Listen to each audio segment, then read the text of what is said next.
See? Yeah. With the Because little boots and flies over. so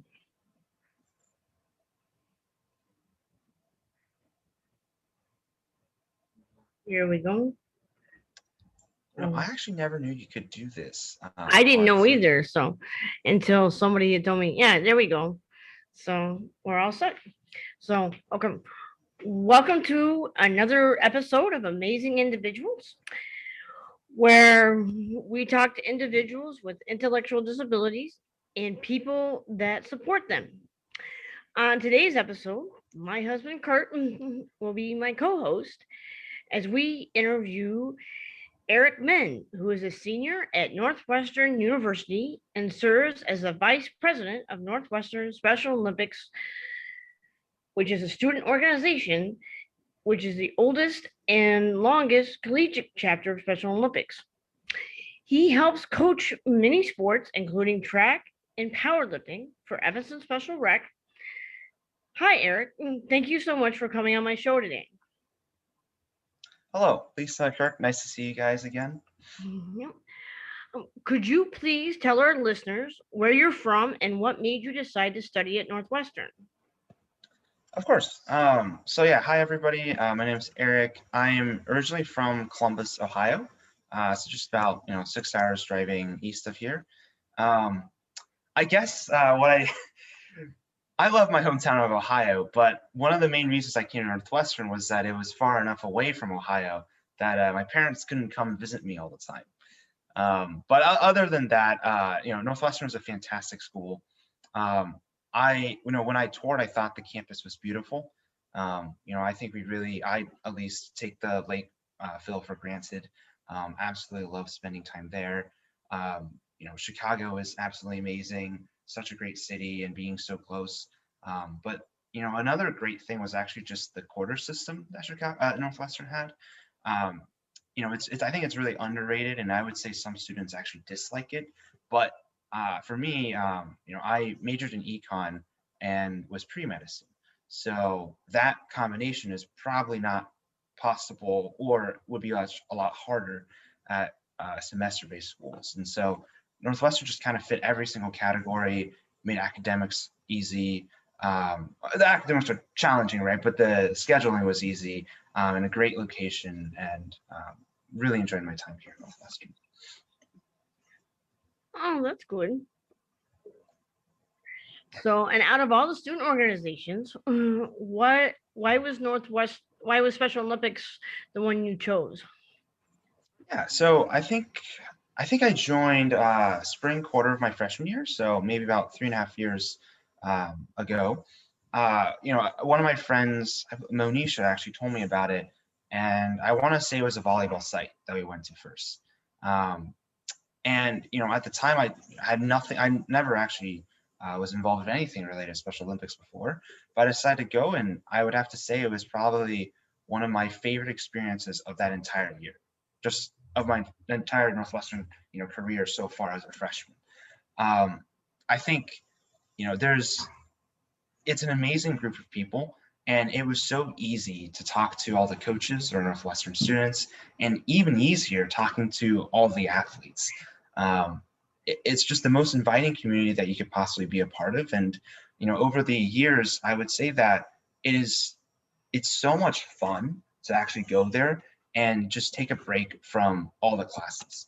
Um, you know, Northwestern, students were very busy with school and spend a lot of times under the books studying, but just spending a few hours, um, forgetting about all of that and being a part of Special Olympics is absolutely one of the greatest decisions I think I've ever made here. Well, and I know that it makes it. I don't know Yeah. speaking from you, but I know for me that it makes it a little bit more fun when we, have you guys there. So I don't. Oh, and absolutely. I mean, without you guys, there wouldn't be anything. Yeah. And Yeah. I really enjoy it to the different people that come from Northwestern to help out. So you guys do a really good job. Thank you. Mm. So, Kirk, why don't you ask your next question? Oh, okay. I see. What is your favorite sport to help coach? Yeah. Gosh, I think I think I've coached maybe 5 or 6 different sports, but I'll have to go with floor hockey. I think I coached it sophomore fall quarter or Mhm. sophomore winter quarter, and um, I would say it was probably my favorite just because I would have never imagined even coaching floor hockey, let alone playing floor hockey. It was just such a unique opportunity, such a unique sport that I absolutely had no idea what I was getting myself into. And Mhm. then all of a sudden, it is just such a fun sport. The same thing as I was saying before with all the athletes being so engaging and so fun to work with, applied extremely well here. But the best part of floor hockey was the scrimmage we play at the end. Yeah. You could really see the improvement in all the athletes across that whole session of floor hockey. And my favorite thing is, and especially in those team sports, is I can be the one trying to score the goals, or I can be the ones passing it to the Yeah. athletes to score the goals. And you always do that, right? You always Mhm. pass to them, give them the chance to score. And gosh, the excitement out of scoring a goal. Um, it's exactly like you would imagine in soccer with the announcer shouting goal for a very long time. I mean, there's so much excitement and energy in that gymnasium, and I would say it's those scrimmages are probably some things that I really really like doing. So I would say that was my Oh, favorite sure. sport to coach. Yeah, unfortunately, that's the one sport you and I can't play. Yeah. Yeah, yeah, with our arthritis, that's why we haven't been able to play. So, but from what we've heard, it's a fun sport to get involved in. So, what's your Okay. next? Okay. What do you like best about helping out with uh, special Special Olympics and Evanston Special Recreation? Yeah, I think I think just kind of right off the bat, it's the same idea of just everyone involved cares so much about this community, and I think it's really, I guess, impressive to me how everyone is so friendly in the community and motivated to kind of do something for Hmm. Special Olympics. Another thing is like, and I thought about this a lot where I think a lot of people, including myself, when going to Northwestern, we don't really think about Evanston. A lot of my friends say, "Oh, you're in Chicago." Well, not really. Or people have ideas of trying to study abroad, for example, and that's fantastic. But global things are great, but there's also Evanston, which is the local community right around Northwestern. And I would say that uh, that Northwestern bubble is something that I absolutely wanted to break out of, and I think everybody involved in Evanston Special Recreation wants to break out of as well. And being able to do something in Evanston Hmm.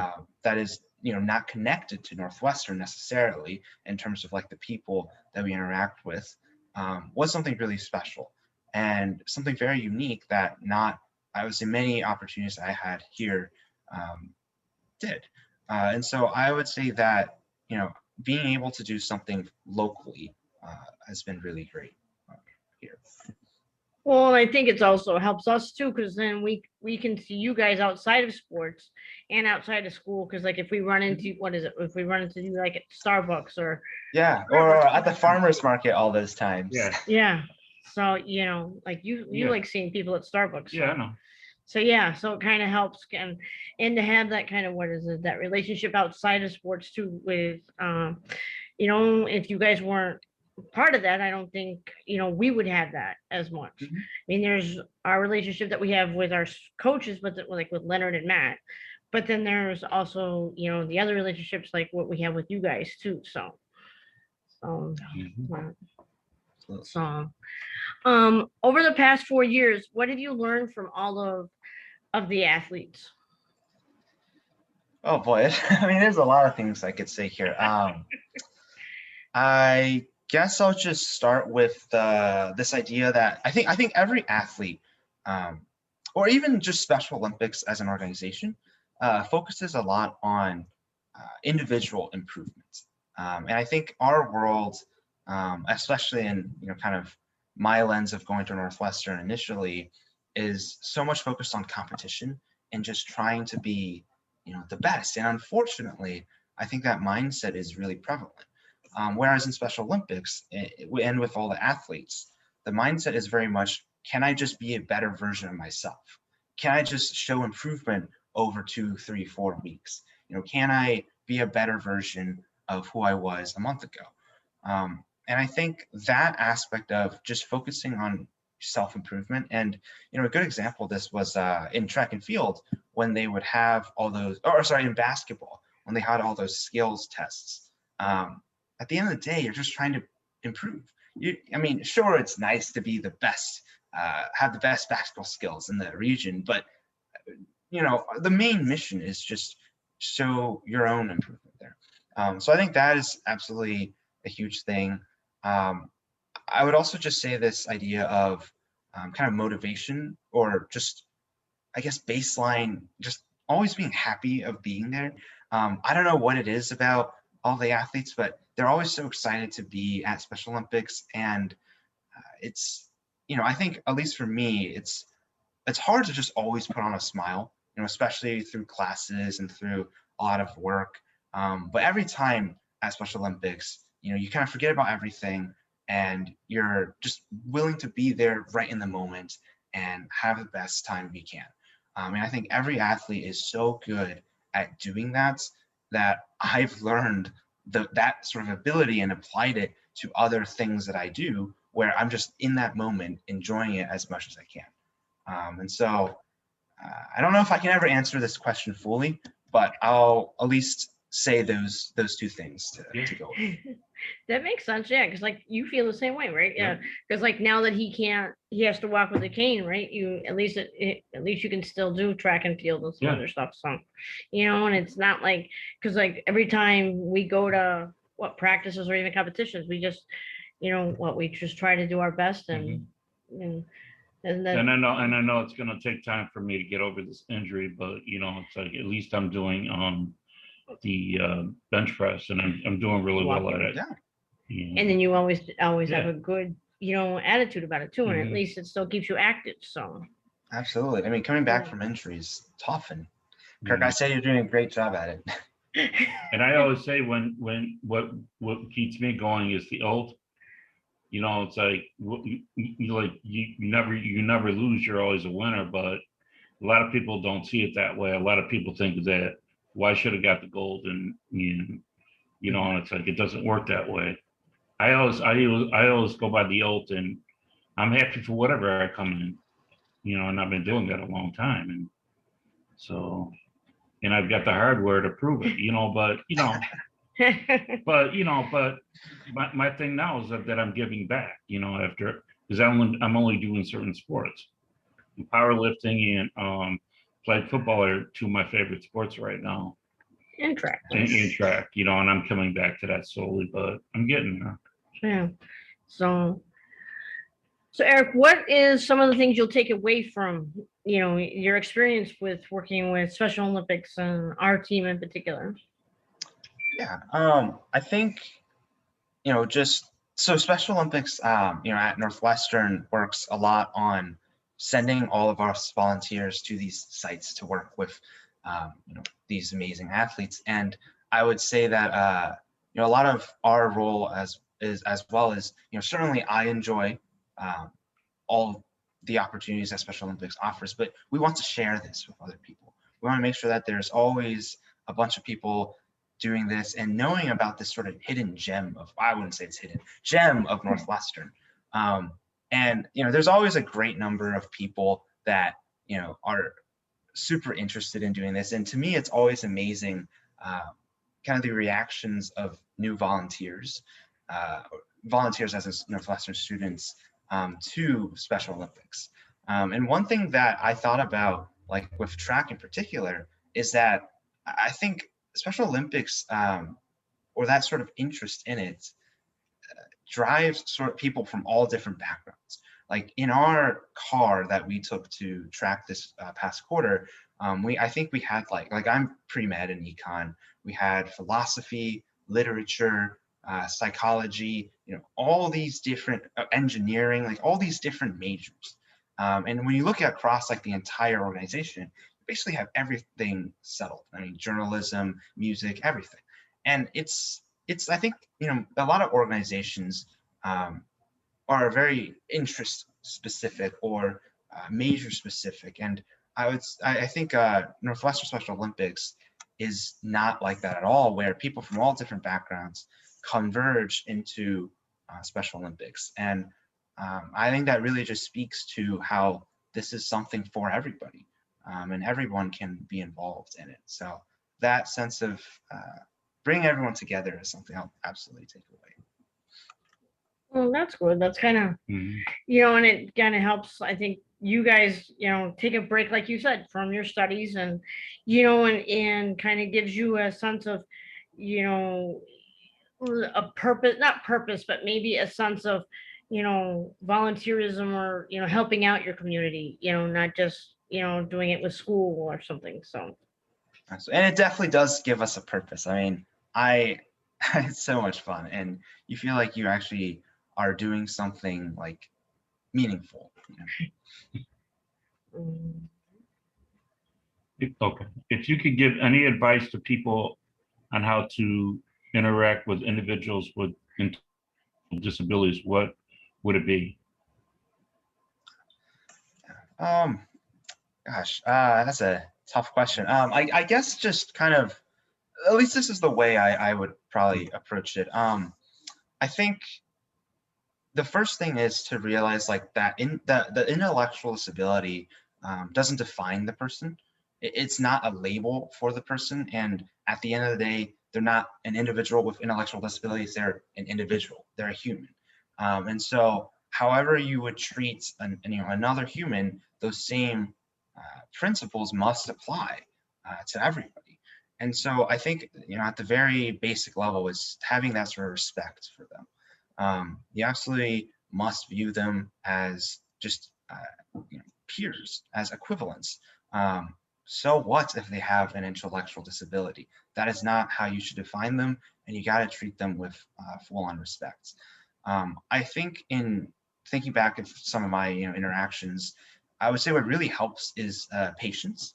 I think I'm a very impatient person, I'll say, but I would say that I'm very impatient in a lot of things. But being patient with athletes is absolutely essential. And I think that is one way you show respect. You don't rush them, you don't hurry them. You talk to them or work with them or coach them on their time, in their methodology. And so, I think patience and respect can kind of go hand in hand there. And I'm certainly, no expert when it comes to this with this question, but I would say at the very least, respect them. They're not defined by their disability, and and as in all things in life, have a bit more patience. yeah, and I think that because there is like a misconception, of, like what we can and can't do, and Mhm. I think I know just from my experience with some former students or whatever that it's kind of an eye-opening experience. Like they have like kind of an idea of what Special Olympics is or what we can do, but then all of a sudden when they actually see, and they interact with us, like, wait a minute, this is, then they come back feeling good about themselves, and then they, have a sense of, wait a minute, these people are just like myself. So, Mhm. Exactly. so, Okay. and then, Okay. Okay. I got it. What are your goals after graduation?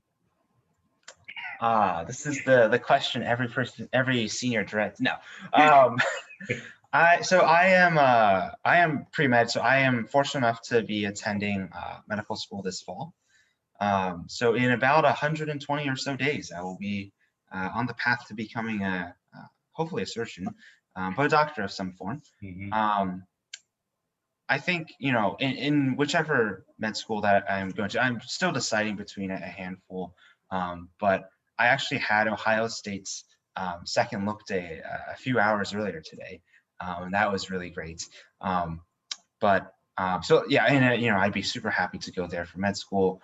I think regardless of what I do, though, I definitely want to still be involved with, maybe Special Olympics, but at the very least, an organization for people living with disabilities, Mhm. and especially I want to find some integration in the practice I conduct as a doctor as well. I think all those things are hopefully not too ambitious, but certainly things I really want to do in med school because I'm really gonna miss this organization. Like I don't want to think that I'm leaving in 2 months, because it has meant so much to me, and um, I definitely will really miss Lisa, Kurt, you guys, and Yeah. just everybody here. Matt, Leonard, all the athletes. Um, so I don't want to think about that, but I do want to continue being involved. Honestly, for the rest of my life. Doesn't matter, if I'm 70 years old and retired, I'll still want to be involved in some way. Well, that's good. Yeah, because we have people that, they started like you, and we've met some people that when they graduated or whatever, they continued. I didn't matter if, it was just helping out with what is it, like a track Mhm. meet or Yeah. what, like powerlifting, Mhm. but they were able to still help out with, however they can. So, and I mean, like the big push now is, and maybe it's a good thing you're becoming a doctor too, is because the big push now is that we've inclusion in healthcare or being an advocate in healthcare. And sometimes, people like myself and Kurt um, don't get the adequate, healthcare like we should. So, it helps when Yeah. we have like Mhm. somebody that seems so passionate about like you are, that kind of helps, give us hope that maybe, it'll turn around. Yeah. So, Hmm. Absolutely. And you guys always take your time with us, and that's what I like about it. It's like what you said. It's not a rush. You just take your time, and you know, especially when you're into the powerlifting. Because Yeah. I always take my time at it. Yeah. I mean, that could even be dangerous if you rush them. But yeah, you could put the bar on Eric's foot, maybe, uh, right? Yeah. So, what would, out of all your time that you spent with Special Olympics, what would be your favorite memory? Oh no, this is way too hard. Blame Oh him. gosh. I guess the first thing, there are a few things that come to mind. I think one thing that always makes me excited is whenever I see new volunteers. So, actually powerlifting right before COVID, and then track last quarter, there were quite a few volunteers that have never done Special Olympics before. So leading one of those sites and bringing, I guess, like this gem of Northwestern to them, um, is always really exciting. And it's like 10 for 10. Every single person does love it in my experience. So I think exposing it to other Northwestern students and sharing it with my friends is something I love to do. But I think the one memory, if I really had to say, would be, I think my freshman summer, I played on the unified volleyball team for just a few handful of games. But it was the first one we played. I don't really remember the team we played against. They were a really good team. They kind of smoked us, but again, winning is not the only thing that matters. And we had a ton of fun. And what I would say was so great about that team was how you could see every single player really play to the best that they could. mhm. And that improvement, because it was, of course, at the end of that summer, Mhm. we see them day in and day out in 2 months of practice for volleyball. And then all of a sudden, they're playing on this big stage. And sure, there's a little bit of nerves, and maybe you're not on that day, but regardless, every player is going to perform at that level there. And seeing kind of the results of all the coaching and all the effort they put in to the sport was really rewarding. And even though I didn't play that many points, or I probably lost more points on my awful serve than anything, um, it was still a great moment for everybody, and to see us kind of function as a team together was really really rewarding. Yeah, and I know I really enjoyed, having you, as not just as a coach that time, but as a, as a teammate as well. Yeah. And did you? Yeah, Yeah. absolutely.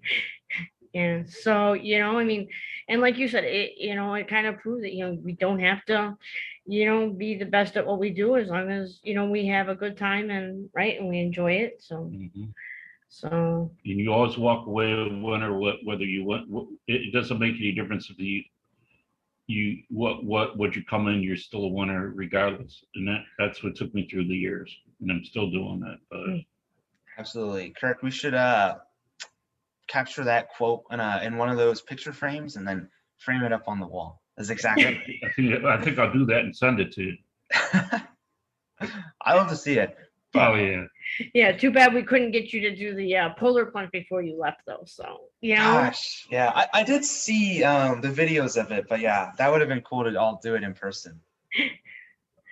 so But, well, thank you so much for being on my podcast today and joining us. We Yep. really did enjoy talking to you. And Kurt and I have would like to take this opportunity to say congratulations on your 4 years of being at Special Olympics, and we wish you good luck in the your future. in your future, and Mm, Thank you guys. Thank you. yeah, and and hopefully we'll be able to see you around, after graduation. So I will definitely visit anytime in Chicago. I will shoot you guys a text. all right. yeah, and we can always go to Illuminati's too. So Yeah. yeah, and have Great pizza spot. yeah. So Are you gonna be on Facebook not the or not? he's already Facebook, Oh. but no, you met tomorrow. Are you gonna be at practice tomorrow? For bowling or Powerlifting. I think it's like Saturday morning, right? Yeah. Yeah, I do have something to.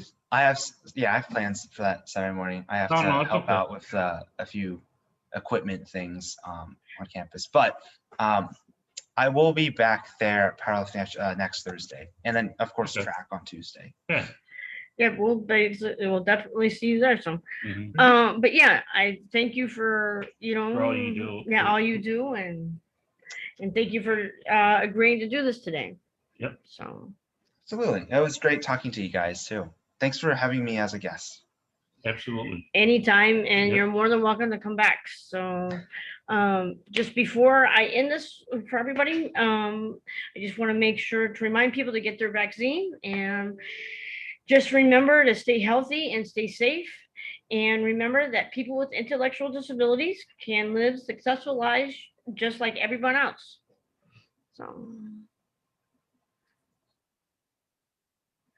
So thank you again, Eric, for doing this. So